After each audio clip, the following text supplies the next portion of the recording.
Doma Sports Talk worldwide with some news from the world of boxing. So y'all know what time it is. You ain't in a rush to get concussed. Now, we're talking about concussion, them heavyweights. That's where the most concussion, really goes down, right? Some hard hitters up in the heavyweight division and, throughout history too. But in the heavyweight division, it's supposed to be going down. Now, I'm not sure how many people have heard about Deontay the Bronze Bomber Wilder, WBC champ back in the day, well, not too long ago, 10 title defenses, versus Anthony Joshua, two-time three-belt champion in the heavyweight division, right? They were supposed, at the beginning of the year, we were all, well, not me, but most people were happy about what was being talked about. In Saudi Arabia, we were supposed to have Oleksandr Usyk versus Tyson Fury for undisputed, and on the same card, Deontay Wilder versus Anthony Joshua. But anybody that comes in here knows damn well I was like, hell no, that's not happening.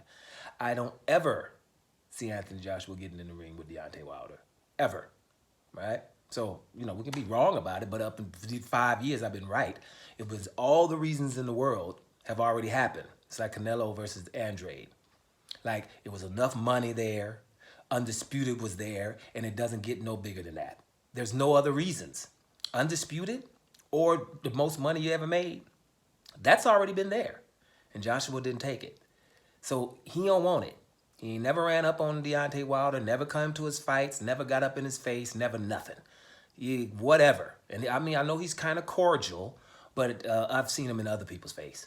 Right, so it's just not happening. So the newest news is they have supposed to have met a few days ago to agree to a deal to fight, right? And I was like, no, they're not. I don't even think Anthony Joshua's gonna meet Deontay Wilder or somebody. He's gonna send a representative. I would like to see them on the same table, in the same room, or up close. I ain't even seen that. Okay, so I don't believe all of that. But okay, so they were supposed to meet, and then what comes out? They met to fight on the same card against different opponents. So I didn't even say nothing about that because I was like, yeah, I knew it, right? I mean, because they could still fight in December. Both of them ain't doing nothing. One fights in December. But no, we talking about they're going to fight different opponents, and then supposedly later they're going to fight. Really? So I'm not going to report that to you guys like I believe it because I don't.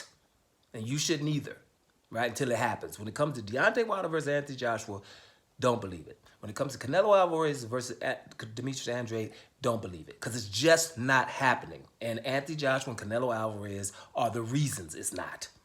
And you are too. Because you let them get away with it. All you got to do is put some pressure on the mainstream media or anybody else. But it's not happening. So that's not happening. But okay, here's the deal.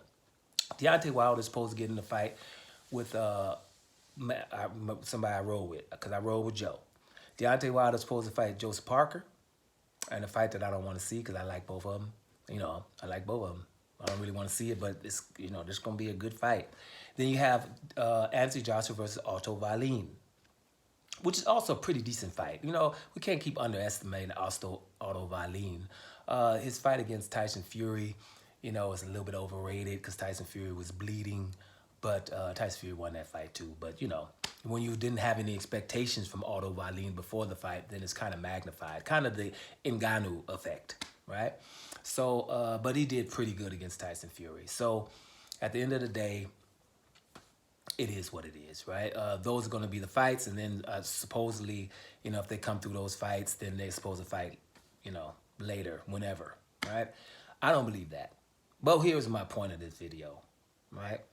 The point is, first of all, that's a hard fight for both of these guys. We'll talk about those more when it's really solidified and signed, sealed, and delivered. Then we'll talk about that. But heavyweight legend, cruiserweight legend, and heavyweight now, Oleksandr Usyk. First, let me start off by somebody came in and said, why do you always have Oleksandr Usyk in your pound-for-pound list, right?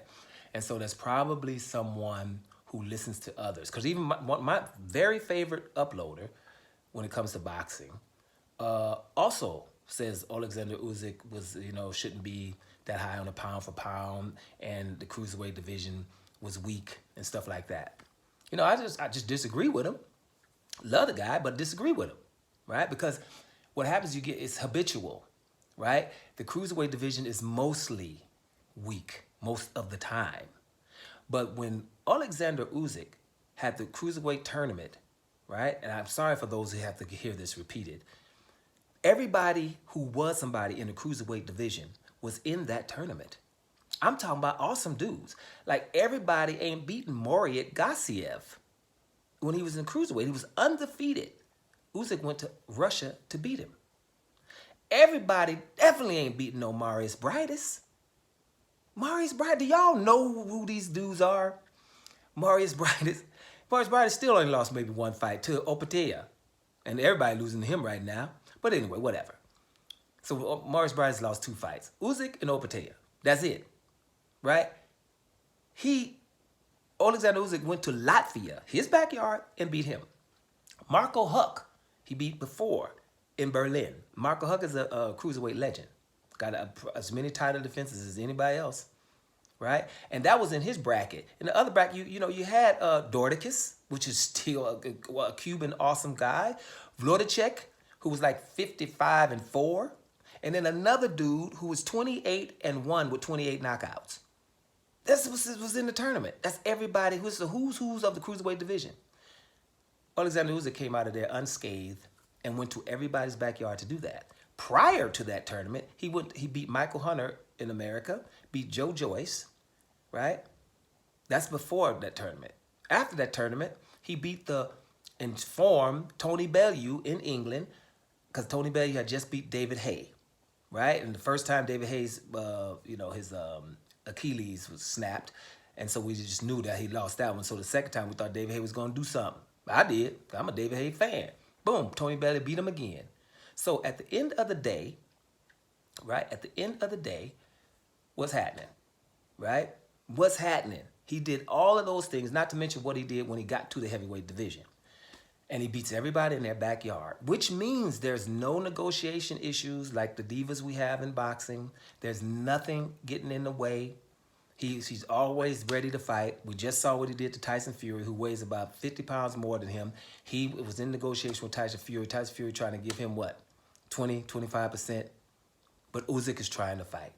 So that's why Usyk is a legend to me and in my pound-for-pound list. Because I'm comparing him to the other ones that you put there. Like a Canelo. There's not even close between these two guys when it comes to the mentality. There's nobody running around in Usyk's division that he ain't going to fight. You know what I'm saying? Maybe in the heavyweight division, he's a little bit more apprehensive, but in cruiserweight, he fought everybody. It wasn't nobody. You see what I'm saying? We cannot ever say that about Canelo. At 154 pounds, no. 2 Charlos and an Andrade. In 160 pounds, an Andrade and a Charlo. In 168 pounds, there's a Morrell, a Benavidez, and now Andrade again. He ain't fighting either one of them. At 175, he thought he was going to get the easy touch in Bivol, but now we done found out the Bivol's a damn legend himself. And he ain't trying to fight him again. Not even at 168 pounds. But that's the very best fighter. No, Usyk's above him in my pound for pound. Not even close. So that's why. So Oleksandr Usyk has come out and said that Deontay Wilder is just going to knock Joseph Parker out. Right? And then he says Anthony Joshua versus Otto Wallin is a 50-50 fight. But Deontay Wilder going to knock Joseph Parker out. Y'all know how good Joseph Parker really is. That's the respect from that one-trick pony we always call Deontay Wilder. He's going to knock him out. Now, Oleksandr Usyk has said he's apprehensive about fighting Deontay Wilder. He says he's the most dangerous one out there. That's why I roll with this guy, because he just tells you the truth, man. He ain't into all of the antics and shenanigans and all that stuff. So at the end of the day, it's also props for Oleksandr Usyk and props for that one-trick pony, Deontay Wilder, who knocks everybody out that he faces. His last fight, Robert Helenius.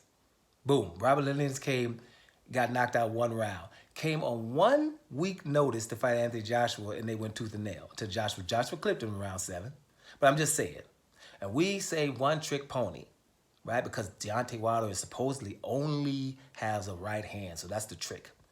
No, it's not a one-trick pony. It's the trick pony. Because if you could choose what trick you gonna have in boxing, it would probably be, can I have the kiss of death punch?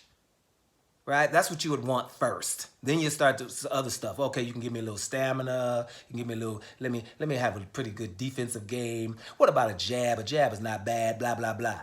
But if you can get a kiss of death punch when you touch somebody one damn time, probably an average of 30 pounds heavier than you, and you can knock them the hell out, that's the attribute you want. So no, it's not one trick pony. It's the trick pony. And here's another trick. Let's not underestimate heart. What you think about that? Doma Sports Talk Worldwide. And I'm up out of here, y'all.